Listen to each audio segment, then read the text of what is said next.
Assalamualaikum warahmatullahi wabarakatuh. Selamat pagi Bapak Ibu semuanya. Sebelumnya marilah kita panjatkan puji syukur kehadirat Allah Subhanahu wa taala yang mana telah melimpahkan rahmat, taufik dan hidayahnya kepada kita sehingga kita pada pagi hari ini dapat berkumpul di sini dalam keadaan sehat tanpa kekurangan suatu apapun. Sholawat serta salam semoga senantiasa tercurahkan kepada junjungan kita Nabi Muhammad SAW beserta keluarga, sahabat dan para pengikutnya hingga akhir zaman. Bapak Ibu semuanya, terima kasih atas kehadiran panjenengan. Izinkanlah di sini saya memberikan sedikit materi tentang kekerasan anak yang sekarang ini lagi marak-maraknya, itu banyak sekali tayangan di TV. Anak mengalami kekerasan begini.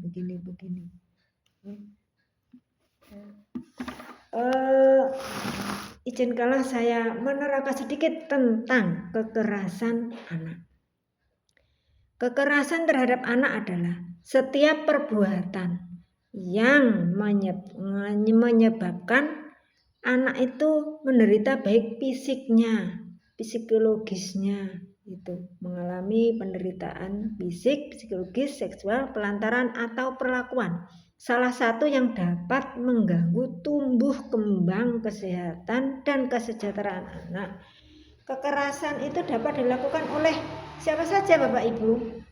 Di sini kekerasan itu dapat dilakukan oleh orang tuanya sendiri, atau bahkan keluarganya, atau mungkin pengasuhnya. Ini lagi banyak ini di tempat itu, baker yang tempat penitipan anak itu, ini lagi musim ini kekerasan anak. Atau pengasuhnya karena ditinggal ibunya bekerja, orang tuanya bekerja, diasuh oleh pengasuh, itu juga ada yang mengalami kekerasan anak. Bentuk-bentuk kekerasan anak itu meliputi apa saja? Antara lain yaitu kekerasan fisik, contohnya memukul, mencubit, menendang atau melukai anak yang menyebabkan anak terluka, itu termasuk kekerasan fisik. Yang kedua adalah kekerasan psikis atau emosional, contohnya menghina, membentak, mengancam, memperlakukan anak. Mengancam, contohnya bagaimana mengancam? Awas nanti kalau kamu nggak mau ini, nanti tak cubit nanti. Nah, itu juga termasuk kekerasan. Itu merupakan kekerasan psikis, kekerasan emosional. Yang ketiga yaitu kekerasan seksual seperti pelecehan, pencabulan dan eksploitasi seksual terhadap anak. Yang keempat yaitu penelantaran, yaitu tidak memenuhi kebutuhan pokok anak. Contohnya makan, pendidikan, kesehatan, kasih sayang. Kita sibuk sendiri mengurusi pekerjaan, akhirnya anak apa? Kurang kasih sayang kita. Bahkan anak yang sering diasuh oleh pembantu itu rasa sayangnya kadang-kadang lebih besar ke yang asuh.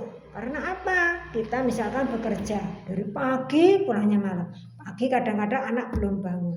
Malam kita pulang kadang-kadang anak sudah tidur. Nah, anak itu kan tadi dekatnya sama pengasuhnya. Itu juga termasuk penelantaran. Bapak Ibu semuanya, mengenai penelantaran atau kekerasan fisik, emosional, kekerasan seksual, itu semua ada undang-undang yang mengaturnya, yaitu Bapak Ibu. Perlindungan anak itu diatur di dalam Undang-Undang Nomor 35 tahunnya 2014 dan Undang-Undang Nomor 17 tahunnya 2016. Sanksi apa yang diberikan kepada para pelaku yang memberikan pelanggaran terhadap anak? Antara lain, kalau kekerasan fisik terhadap anak itu dapat dipenjara paling lama 3 tahun 6 bulan dan atau denda paling banyak 72 juta. Kan eman-eman Bunda, kita sudah dipenjara, apalagi kita mengeluarkan uang segitu. Mendingan uangnya itu untuk memberikan kesejahteraan saja kepada anak. Yang lainnya yaitu jika mengakibatkan luka berat atau kematian, ancaman pidananya lebih berat, apalagi bisa anaknya cacat seumur hidup atau bahkan bisa menimbulkan kematian. Nah, itu hukumannya yang kita terima akan semakin berat. Yang kedua yaitu mengenai kekerasan psikis terhadap anak.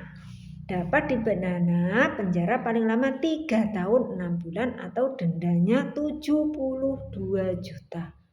Kekerasan seksual terhadap anak dapat dipidana penjara 5 sampai 15 tahun dan denda hingga 5 miliar. Nah, ini Bunda. 5 miliar. Eman-eman banget itu. Bisa kita gunakan beli mobil itu, bahkan bisa itu kita. Dalam kasus tertentu dapat dikenakan hukuman tambahan sesuai ketentuan undang-undang yang berlaku. Jadi kesimpulannya, kekerasan terhadap anak merupakan pelanggaran hak anak yang dapat berdampak serius pada perkembangan fisik, mental, dan sosial anak. Oleh karena itu, setiap orang wajib melindungi anak dari segala bentuk kekerasan dan melaporkan jika mengetahui adanya tindak kekerasan terhadap anak. Jadi kita tuh harus berhati-hati meskipun itu anak kita.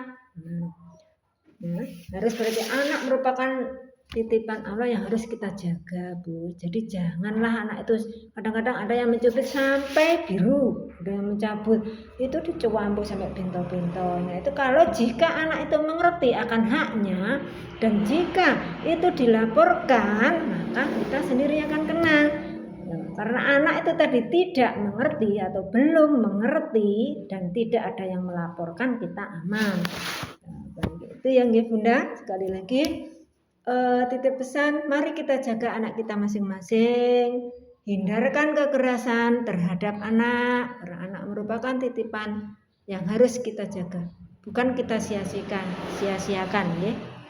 Terima kasih atas waktu yang telah diberikan kepada saya. Semoga apa yang sedikit saya sampaikan tadi membawa manfaat bagi kita semua. Ingat sekali lagi, mari kita jaga anak kita.